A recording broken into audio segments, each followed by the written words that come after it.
Okay, so before we start, Yeah. we gotta discuss. So I'm gonna be doing kind of like a spooky theme for the episode. So I want you to like go ahead and get yourself in that mindset. I want you to like Really think. spooky up in there and just get yourself ready. Okay. Okay. All right, we got this. You ready? All right, I'm ready.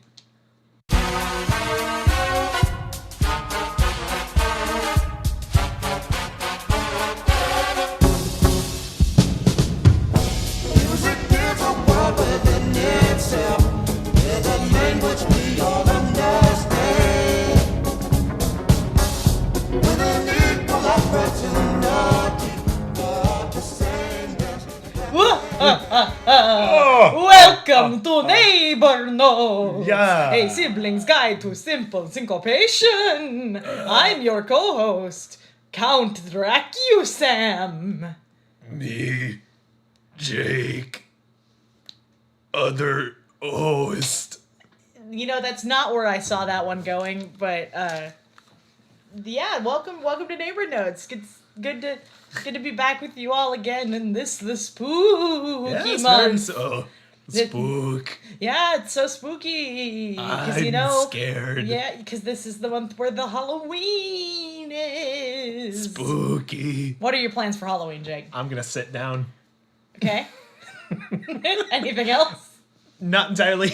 Okay. All right, I'm glad gonna you've, hand out candy to the trick or treaters. Okay. Gonna start a musical revolution. Okay. Well, hold on. What's up? Starting now. Explain Yes, that. I'm gonna give candy to the trick or treaters. Okay. I know it's wild. All right. Yeah. So. Okay. We won't touch on any of the other things you said. Yes, absolutely. I didn't really have a lot of big plans for Halloween. Not really sure what I was gonna do. I maybe watch some horror movies. Right. I love a good horror movie, right? Horror movies are pretty great. What's the Halloween horror movie that gets you in the spirit? That's a really good question. Yeah. I was trying to remember a horror movie because I haven't watched one in a while. Word. I had to think about it. I said, wait a minute, what horror movie do I like? My favorite is Cloverfield. Cloverfield. You know, that really terrible movie where it was like done Blair Witch style with the...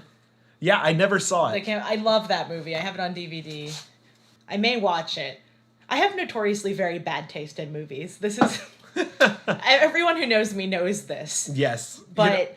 and it's funny. You say that, and all as bad as they were, I did enjoy me a Paranormal Activity. I don't like the Paranormal Activity movies. Yep, so they bore me to tears. They are so boring. I remember watching one with our mother Yeah. One time, and we just kept fast forwarding because we were like, when does it get scary? We thought this was supposed to be scary. Yeah, right? No, I literally just have memories of watching it with friends at sleepovers because we were just we always watched stupid scary movies, the ones really deep in Netflix. Yeah, you gotta go way in there. Yeah. You get into that, what's the one where Gary Busey plays an evil cookie? The Ginger Dead Man. Oh my god, one. yeah, that one. That movie is a trip and a half. You got Thanksgiving. Oh, Thanksgiving was... Where the turkey's evil. Yeah. That one? Yeah, that one's I a love fun those.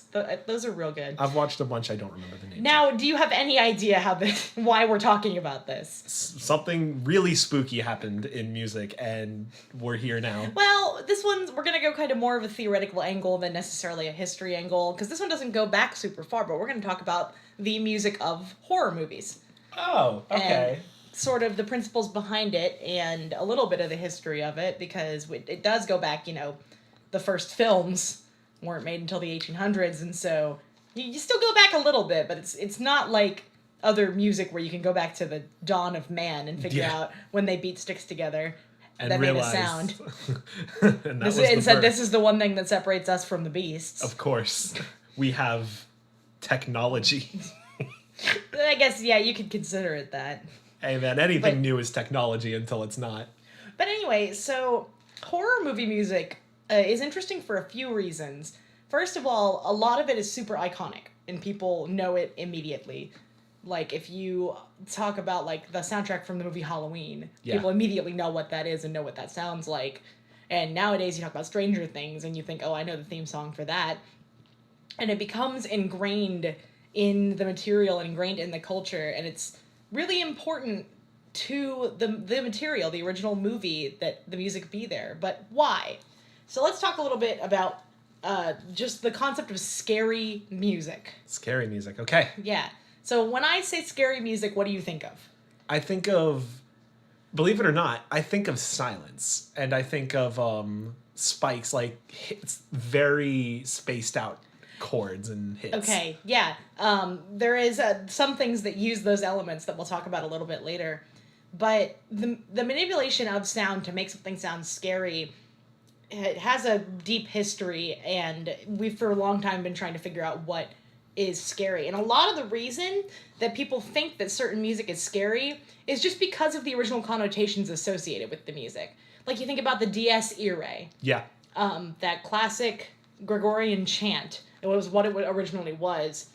And it's considered one of the, like, when you hear it, you're supposed to be scared. Like, it is immediately affiliated with scary things. And that's partially because the original lyrics are super macabre. And, like, Yeah. It's about, some pretty scary demon stuff. And so when we hear it, we think scary. This also happened with the Toccata and Fugue in D minor by Bach. It's that organ intro that goes like da da da. Yep. Okay, that's all you needed. Yeah, that is now considered a staple of horror, but it wasn't always like that. Bach didn't compose it with that intention. It got that connotation because of movies that it was used in, such as the 19. I have to remember. I wrote this down. What date was this? Search. 1931. Dr. Jekyll and Mr. Hyde movie was what kind of cemented that. There were other movies that used it too, but that one kind of cemented it as, oh, this is horror. That's interesting. I like that. Yeah, and it's very cool. And it's part of the reason that we associate maybe organs with horror sometimes is because of that piece. Because of that one piece in that one movie, they're like, all right, let's make it. Let's just pick this. Mm-hmm. Interesting. And some other stuff that makes music scary when you hear it. You remember our good friends, the Tritones? Oh, I love those guys. Yeah, you remember what they were called originally, right? Like what they used to refer to tritones as? Oh, yeah. Isn't that like the devil's interval? Yeah, the devil in music, Diabolus in Musica. That's right. Yeah, and so it was originally connotated with the devil. Okay, so clearly you're going to put it in your music. Put 1 and 2 together. Yeah, you're going to put it in your music to make it sound scary. So a lot of scary sounds rely on why we think the tritone is scary, quote unquote, is it makes you uncomfortable because it's dissonant. Yeah. So the use of dissonance is important when making music sound scary. A final thing that actually I was able to find a lot of good information on because of a scientific study that was published in 2012 was the concept of nonlinear chaotic noise. That sentence is chaotic. That's a big science-y word. Big science. Well, actually, it's 3 words. Well, yes. That sound very scientific when you put them together. I heard chaotic in there, and I'm Yeah, really strapped down in for the there. ride. So this study, which was done in the Biology Letters journal from the Royal Society Publishing, was by Daniel T. Bloomstein, which I think that's probably how it's pronounced, Bloomstein. He was the lead scientist on this study, which was titled "The Sound of Arousal in Music is Context Dependent." Now, this study actually it was very strange, it started with marmots. He was studying marmots, and he came to the observation that often when they picked up baby marmots, they would scream. Okay. So, Okay. So, yes, fear is cemented in all things. Yes. So there are many animals that, when they are afraid, when they are in some kind of context in which they fear for their lives and their safety, they will make a screaming sound, a sort of dissonant sound. And that is known as a nonlinear chaotic noise. That can be a lot of things, like harsh shrieking, screaming, heavy vibrating. These are all things that are considered nonlinear chaotic sound. And what he discovered through doing this is that humans have an emotional response to nonlinear chaotic sound. Think about think about a baby crying. Yeah. When a baby cries, that's a chaotic sound. That's a nonlinear chaotic sound. And humans have instincts that realize if my baby's crying, I need to help it, and I need to do something. And so he discovered when other animals make these sounds, humans still have that response. The response is not specifically to the sound of a baby crying. It's this concept of nonlinear noise. Oh, that makes a lot of sense, Yeah. So he did this big study in which he he did two different experiments. The first one, he had, a group of people listen to music without these nonlinear chaotic noises. And then he had the second group listen to it with the noises, and he had them sort of mark their emotional response to what they heard. And it was much higher, a much, much higher rate of emotional response on the people who were listening to the music that had added non-linear chaotic noises. He then repeated this experiment, except he added visual information. Okay. So he had them listen to the same stuff, but he had both groups watch very sort of mundane videos. It'd be like somebody drinking coffee or somebody reading a book. Just very chill things. And the emotional response wasn't as strong. Okay. They didn't have that same response when watching it with like a super bland visual stimulus. Okay. So he theorizes that visual stimulus is more powerful than auditory stimulus, but it is still confirmed that, these chaotic noises cause emotional response. Okay. And so a lot of horror soundtracks, a lot of scary music, you'll hear those unnatural shrieking sounds. You'll hear just noises. If you go next time you listen to a horror, or you watch a horror movie, that's what you do to movies. No, you just listen to them. Next time you watch a horror movie, listen, and you'll pick up on those chaotic noises. They're trying to use those to get your instincts to go, oh God, what's about to happen? And that's just human instincts. I think that's really cool that you can just do that. And that's exactly what I had expected in terms of those just stray, random, like...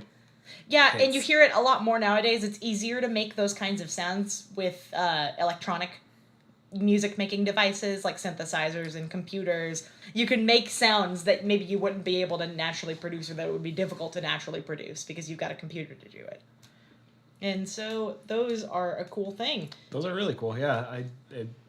Thinking about it now, like when you put words to a feeling, it starts to make sense. It makes a lot of sense when you really think about it. A lot of the time you don't think about it. You're lost in watching a movie and you're like, oh God, why is this scary? God, that makes me mad because I just now realized that that's like 90% of why jump scares suck. Yeah, you'll notice with jump scares a lot of the time there is some kind of change in music. Yeah, like without there's usually a loud sound accompanied with it, or a drop in the music right before it happens. Yep.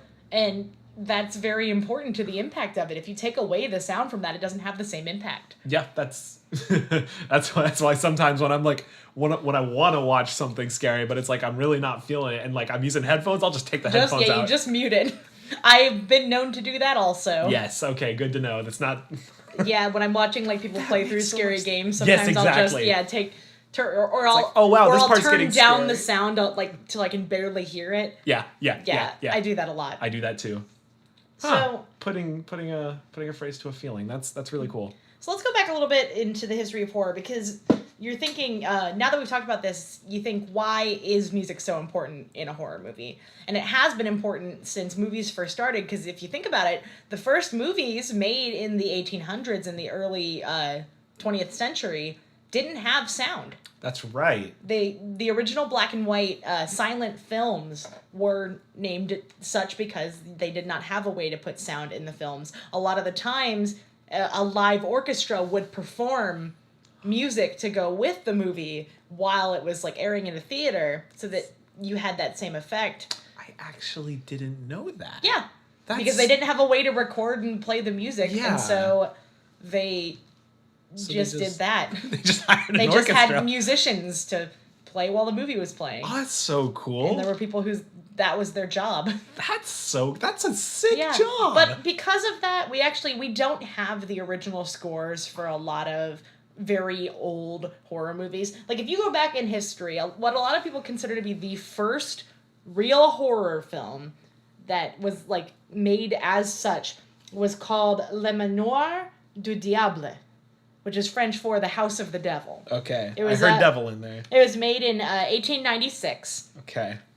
And it was this movie. It's only about 3 minutes long, and it's about a man who a bat flies in and transforms into this man by like a quick jump cut, who then like conjures a cauldron to pop up in the middle of the room, and he like summons a woman out of it, and it's very much like just a bunch of spooky stuff that they put in black and white and showed people, and they thought it was the coolest thing. That's right, folks. Welcome to our new film cast. That's right. We have Yeah. changed the podcast. Okay, yeah, this is a new drastically. podcast called Sam's Freaky Films, Sam's in Freaky which I'm going to talk Films. for quite a while about a bunch of scary movies.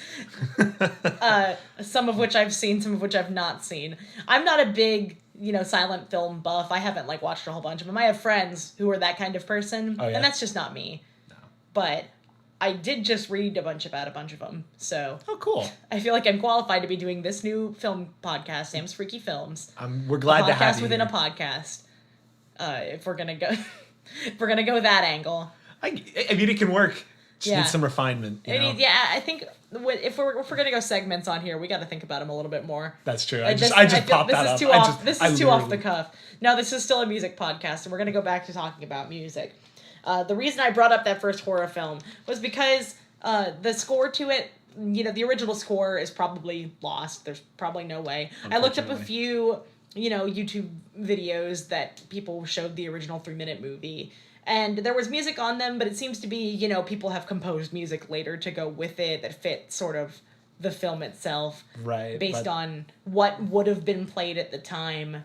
But there's no way of knowing the original score. Another movie that happens with is actually Nosferatu. Ah, okay. Now, Nosferatu was made in 1922, and it was a part of the German Expressionist movement in film. Now, Expressionism is one of my favorite movements in art history.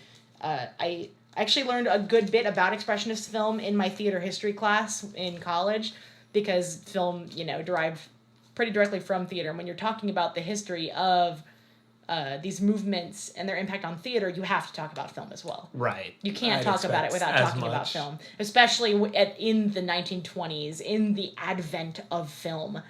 It was super important to talk about its place in this movement.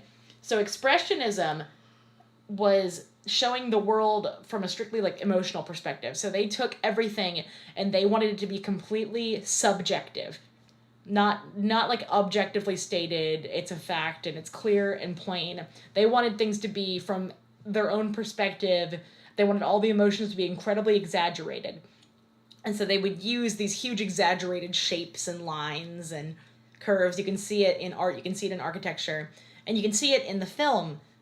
Everything is very exaggerated. Nosferatu is an example of these expressionist films, and a lot of expressionist films are considered some of the earliest staples of horror. Huh. Another example of this is the Cabinet of Dr. Caligari, which was made in 1920, a little earlier than Nosferatu. I've actually watched The Cabinet of Dr. Caligari because yeah? we watched it in our theater history class. Oh, good. And it's this amazing film about a hypnotist who uses a somnambulist or a sleepwalker Okay. to commit murders for him. Oh, sick. Yeah, and it's the reason that it's considered expressionism is because all of the backgrounds were either hand painted on canvases or constructed, and they are just these weirdly exaggerated shapes and lines. Everything is weird curves, and Yeah. it doesn't look natural. It's not naturalism. It doesn't look real. None of it does, but it's not meant to. It's meant to make you feel something. That's cool. And it's a very cool movie that you can find online, and I would highly suggest go check out the Cabinet of Dr. Caligari. Cabinet of Dr. Caligari. All right, yeah, Very I'm gonna good. save that. Give We us already spook. we mentioned Dr. Jekyll and Mr. Hyde We from did. 1931 for its use of toccata and fugue in D minor, because that was incredibly pivotal. That was incredibly important to what we think of now as scary music.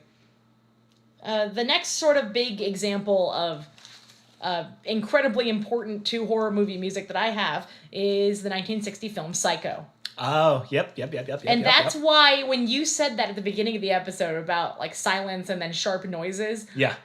I immediately think of Psycho in the shower scene. Okay. Because yeah. it uses the sharp hits of the violin, the shrieking, every time the knife hits to instill that sense of fear. That comes from that concept of the chaotic noise. These sharp violin shrieks are meant to get an induce emotional emotion in response. you. Yes. And the particular emotional response being fear. Yeah. Yeah. Good to know.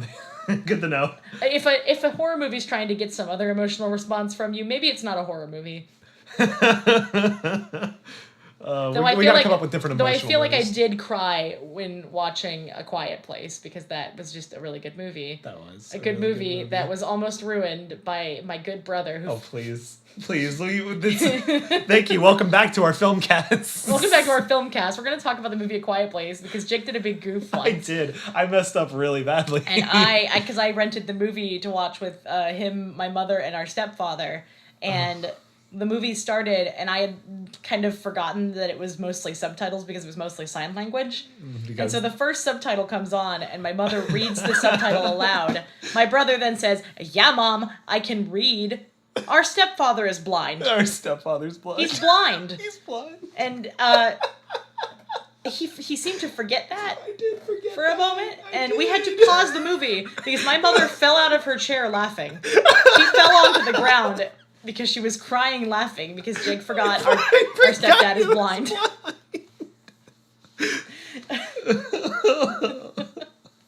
So I'll never live that down. So yeah, that's a very good movie. Funny. It was a very good movie, though. It was a really good movie. Yeah. Prefaced by the fact that I forgot my stepfather And was it has blind. a lot of good music because it's also mostly silent. So yeah, there's just a quick sort of anecdote there for funsies. Thanks.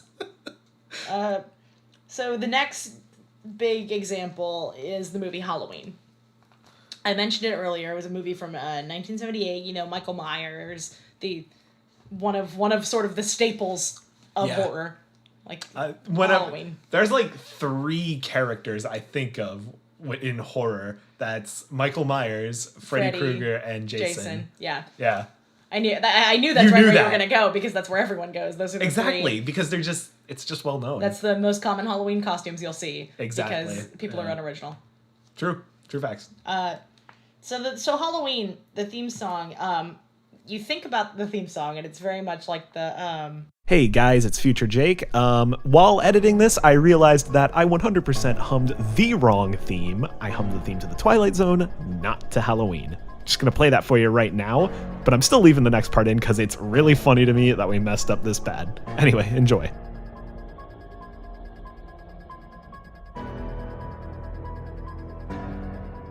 I'm trying to I was gonna just kind of hum it off the cuff, but my brain has gone completely blank.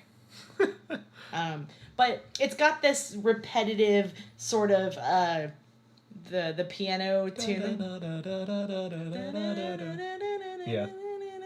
And then Yeah. so that repetitive theme, it really keeps your ear sort of trained on the music, so you're paying a lot of attention because you got this repetitiveness. It's combined with this like weirdly syncopated percussion that's meant to make you a little bit uncomfortable, and then it's got this like thumping bass drum that feels like a heartbeat, and all of this is meant to like really physically connect you with the music, and then you got this low drone that's going along the bottom of it that just kind of unsettles you. You wonder where that's gonna go. That is the one thing in horror music, or like music used in horror films, that gets me, is that drone. And you know what the thing about that is? Part of the reason that you might think that's so scary is because of Halloween. That was the first movie to really prominently use that, and so it got associated with horror. It's another one of those things like how Jekyll and Hyde made Toccata and Fugue in D minor into a horror song. It wasn't originally composed for that.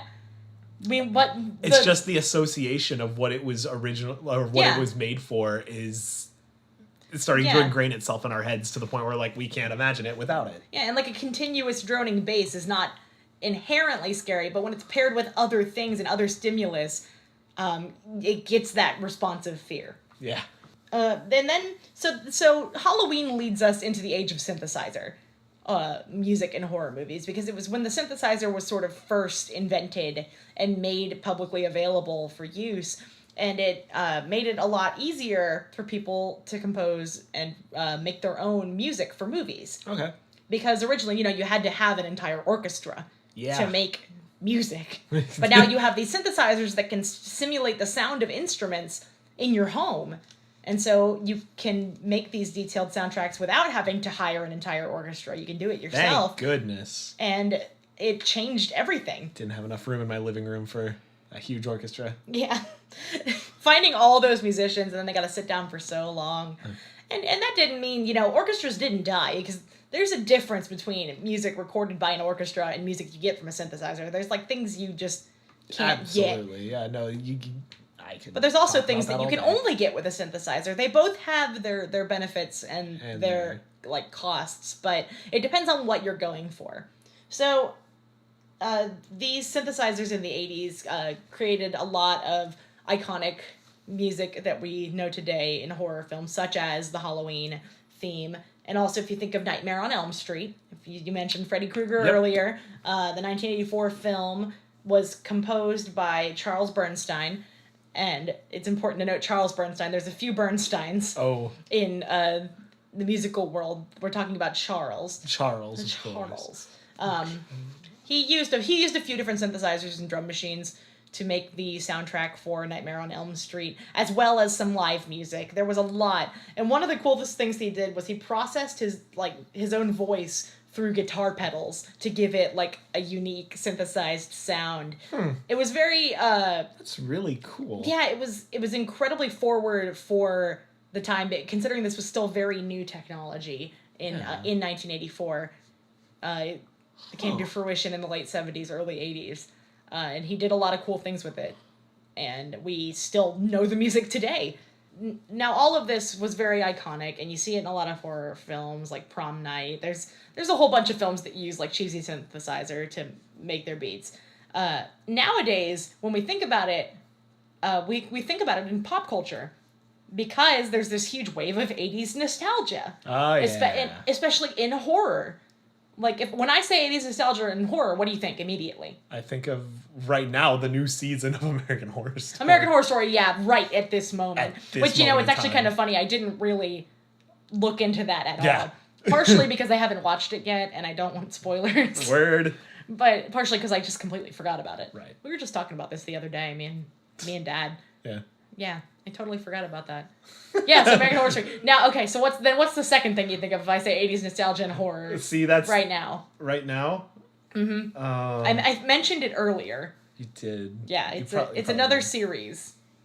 I'm gonna need some help. Stranger Things, my man. Oh, it's Stranger Things. Right. I never watched it. If you think See, 80s nostalgia... Dude, you haven't watched Stranger Things? Yeah, I know. Jake, go watch Stranger Things. Stranger Things. The first season's good. Yeah. The second season's bad. Right. And the third season's okay. This is my hot take on Stranger Things. We're back to Sam's Freaky Films. Yes, it's expanded to include TV series, Netflix series. My opinions on Stranger Things are the first season was brilliant and amazing. The second season focused too much on the love story that I did not care about, and still didn't care about into the third season where they continued to talk about it. But it was easier to block out because there was more cool stuff in season 3. But then there was more dumb romance that I didn't care about between the children. Why is it that they always got to make, like, the kids kiss in every show? Like, I don't want to see... I don't really care to see, like, 12-year-olds kiss. I'd rather watch The Scary Monster. Yeah. Why do they think that's so important? I don't know. That's just the way it be, man, and I hate that so much. So 80s nostalgia is a big thing. So you've got these new pieces of pop culture that use heavy synthesizers to make their music because they're calling back to this sort of 80s style. Stranger Things is definitely an example. The band that makes the music for Stranger Things is called Survive. And they were an electronic band, like, before this series and before the Duffer Brothers found them and wanted them to make music for their series. It's two guys, Kyle Dixon and Michael Stein. And they decided to create the entire Stranger Things soundtrack as an homage to the 80s to the 80s horror composers, such as John Carpenter, who was the composer for Halloween. Okay. And so they were able to make this, especially, you know, the intro to Stranger Things.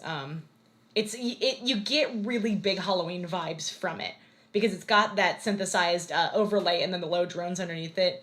If you listen to the Stranger Things theme, you immediately, you get Halloween. Yeah. Go listen. We're gonna listen to it when we're done with this, and you're totally gonna get it. All right, we'll see if I get it. Yeah, he's totally... Hey, Future Jake, edit it in right here if you get it. Okay. All right? All right. Hey, guys, Future Jake here, and yeah, I got it. You're going to get it. I'm going to get it.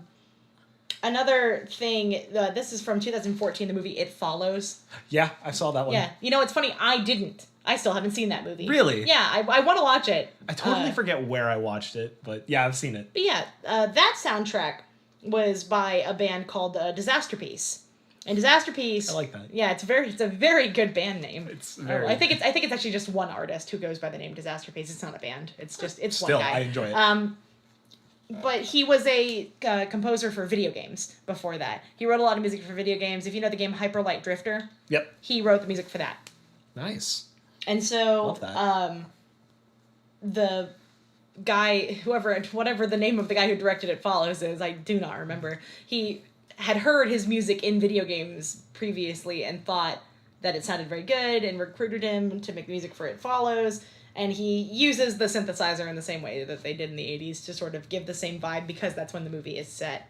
And then there's other tropes in modern horror films that maybe don't go back so far. Like the nostalgia is a big thing right now in horror movies. And so you hear that a lot.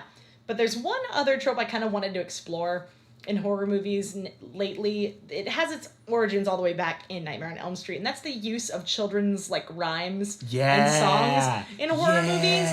A lot of movies do that nowadays. If you go back to the OG, the beginning, Nightmare on Elm Street, obviously 1, 2, Freddy's Coming for You. That's a staple. Yeah, that's something. Yeah, that was back before it was a cliche. And there's other movies that do it too. The Poltergeist does it. A lot of newer horror films do it, obviously. Yeah, one of I can't remember which. I mean, I can't remember the name of the movie, but I remember one of the. Oh, I'm very blanking out right now, man. I know the movie Insidious, I think used it, didn't it? Insidious did. It's maybe I don't remember. There's a lot of horror films that use nursery rhymes, or they'll use children singing to give Annabelle. this effect. Annabelle. Yeah. I didn't see Annabelle. Yeah. So I don't know that one, but I believe you 100%. So the reason this is done, I think it's pretty obvious why they do it, because when you think of, children and children singing, that's supposed to be a joyous thing. Yeah. But when you hear them doing it in a different context, or when you change what's sort of in the background behind these children singing, that can have an effect on it. Adding the low drones that you affiliate with horror, adding tritones can take this thing that's supposed to be innocent and turn it into something completely wacko. Exactly. It's making something familiar into something uncomfortable by slowing it down and adding stuff in the background. And then another reason, I think, is because sometimes when you think about children's nursery rhymes, sometimes the things they're singing about are have some spooky origins. Like if you think about Ring Around the Rosie, that was originally about the Black Plague. Ring around the rosy, a pocket full of posies, ashes, ashes, we all fall down. It was meant to be about the Black Plague, and yeah, you didn't know that? You never heard that? I never did. No, yeah. That's wild. I remember learning that and going, oh, that's fun. Yeah, kids singing about what? Yeah. What? Yeah. So children and when children sing things, they don't know what they're singing about. You can pump any information into a child and they'll regurgitate it. Whether you like it or not. That's why you don't say bad words. That's why you don't take your kids to go see Deadpool. That's why please don't take your kids to go see Deadpool. That's a really bad idea. Please don't take your kids to go see Annabelle. Yeah. Don't do that to them. Don't give a kid anything you don't want them to repeat, because they're going to repeat it. They're going to. And so kids learn these nursery rhymes and they don't care what it means. They care that it's fun to sing. And so that can lead to these things of, oh, why on earth are we singing about that? That's so terrible. Well, kids don't care. Kids don't care. So the very last thing I wanted to talk about, I put it earlier in my notes, but I decided to save it for the end because it's really fun. Yeah. One of my favorite things that you see in horror music is it's a really fun instrument that makes really fun sounds. It's called a waterphone. A waterphone. Have you ever dealt with a waterphone before? I've never heard of it, but I guarantee you if I hear what it sounds like, I'll be like, that's that thing? Mm-hmm. Now, I'm going to have you edit in some waterphone music. Okay. Probably right about now. My God. Yeah, so you know what I'm talking about. Yes, I do. That's an instrument? Yeah, I'm amazed you've never heard of one of these before. We actually at Jacksonville State University, we used a waterphone because the piece The Frozen Cathedral by John Mackey calls for a waterphone. Yep, I remember when you played that too. Yeah, the waterphone is an important instrument in that. So the waterphone is what is known as a idiophone. Idiophone, okay. An idiophone is a type of instrument that the whole instrument vibrates to make the sound. Right. Because when you think about an oboe, for example, because that's what I play and it's the first thing I think of. When an oboe makes a sound, the only part of the instrument that's vibrating is the reed. Yep. The reed vibrates, that produces the sound, it's projected through the instrument, and based on what holes you close to make the instrument shorter or longer, the pitch is different. With the waterphone and with other idiophones, when you strike the instrument or when you bow the instrument, which are the two different ways that a waterphone can be played, the entire thing vibrates. And so a waterphone is made of some kind of dish or bowl that has a cylindrical neck in the middle. I'm like, what word? The neck in the middle that you hold, and bronze rods that come up from the bowl around the edges of it in irregular lengths.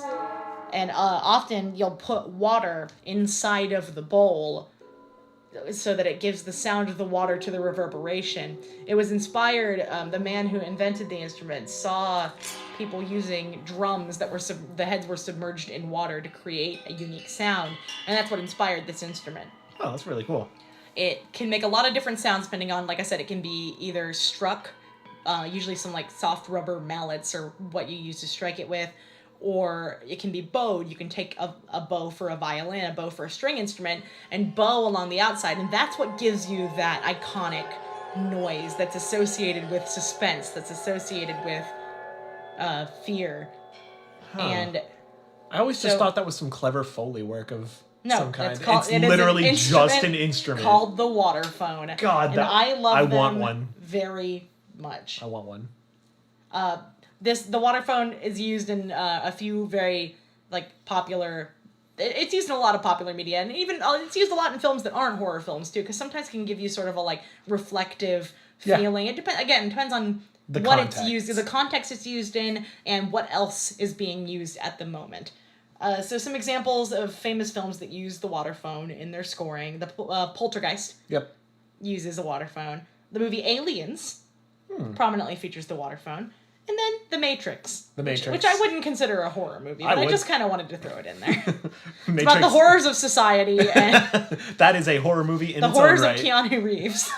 Horrors? Okay, the brilliant performance of Keanu Reeves. Thank you. We dealing show with the horrors of society. There we go. We show respect to our man we Keanu. We show respect to our man Keanu. That's true. He's a good one. Yeah. That one, really good. Yeah. Good beard on that one. I agree. Yeah. Love that guy. So yeah, and another just very fun fact about the waterphone that has nothing to do with any of this. Hit me. That I learned while researching, it just tickled me, is that the waterphone has been successfully used underwater to call whales. That's very good to know. If you blow a waterphone under the water, it can make whales appear. So next time you and your family go to the beach, try bringing around your old waterphone you got lying in your shed. Nickname it the whale summoning device. Yeah. And have everybody perplexed. The WSD. It's not the WASD. That's on the keyboard. That's how you move in video games. But the WSD, what did you? I don't remember. Whale summoning device. I already forgot what it stood for. So yeah, go try summoning your own whales, and while you're at it, create a spooky atmosphere for everyone at the beach. Well, I think that's about all we've got for this episode of Neighbor Notes. Thank you all for tuning in. Like I'm sure you do every single week, except just kidding. We haven't been around for a little while. The last episode that we actually recorded several weeks ago. And we're just now sort of getting up. On this day that we're recording this, we're going to be getting it up for you guys to listen to. And this episode will go up in another week or two. An important announcement, we have decided that we are no longer going to be producing these episodes weekly because it's just a lot of stress. We have lives. We're very busy. Yeah. So we're going to go to a bi-weekly schedule. So every other week. And it'll give me a lot more time to fix subtle nuances in the audio. Just make it a better experience for all of you. Yeah, make it a better podcasting experience. A better ear experience, if you will. Yes. An We're coining that. experience for your ears. That's what I thought it was going to be. Smooth, subtle tones. My dulcet voice. Into your head holes. That you get through this microphone on a stick. On a stick. That I deliver the words to. This has been a sensual moment with Sam. Another new segment I'm testing out. What a great... We're like... That's a good We're 2 one. for 2 on segments. We're doing really good on this one. So thanks again. If you like our podcast, tell your friends about it.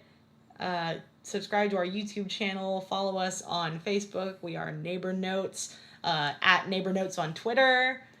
I haven't posted on the Twitter in a while, but once we get this new episode up, I'm lighting that Twitter up. We're gonna light it all up. We're gonna light that Twitter up. We've been pretty radio silent on the social media, but you know what? We're making a comeback. This is our comeback. Don't call it a comeback. I was about to say don't call it a comeback. Hey, you beat me to it.